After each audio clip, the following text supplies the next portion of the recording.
An acrobatics instructor was filming her dance routine in front of Myanmar's parliament building on the 1st of February when something unusual happened behind her.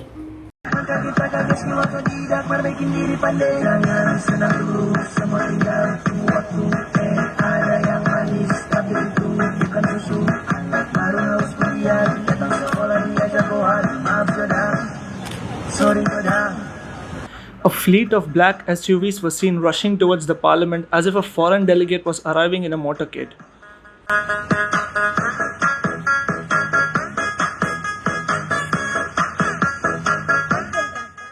However, the reality was something else. The military had seized power in the country, overthrowing its democratically elected government in a coup and declared a one-year state of emergency.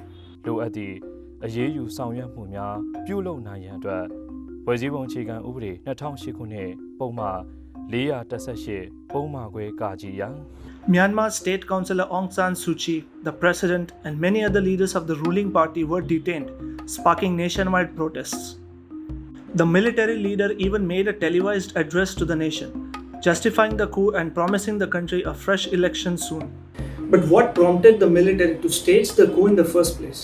What's next for Aung San Suu Kyi? And more importantly, what does the future hold for the people of Myanmar? Myanmar is no stranger to a military coup, having been a stratocracy for most of its post-independence history.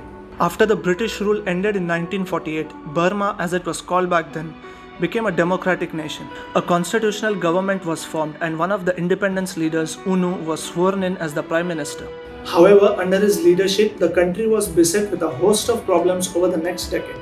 Violent ethnic insurgencies, rampant corruption, rising poverty, and even an internal strife within the ruling government threatened the integrity of Burma, prompting the military to seize power in 1962. For the next 49 years, the country remained under military control, helmed by three different dictators, until a quasi-civilian government was formed in 2011.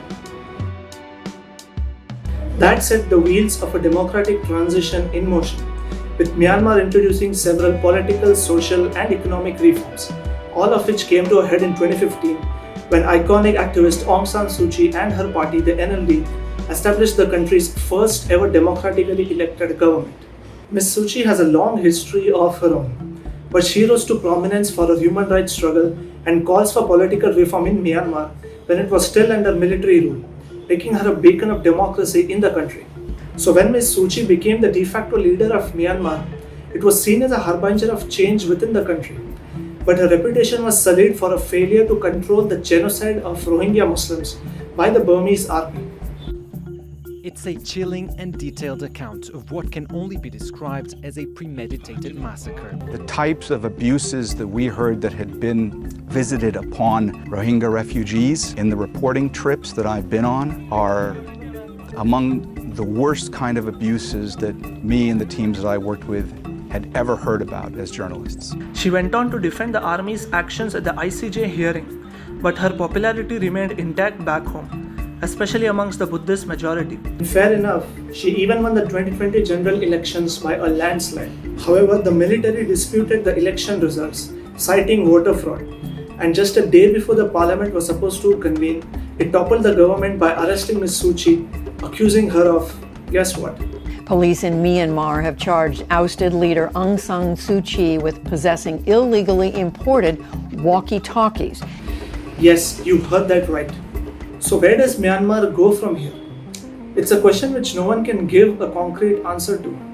Even though the military has promised fresh elections and hand over power to the winner, there's no fixed date for that yet.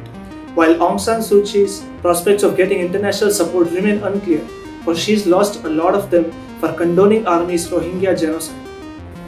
With the emergency set to last for a year, Myanmar's dream of becoming a functioning democracy has been put on the back burner once again.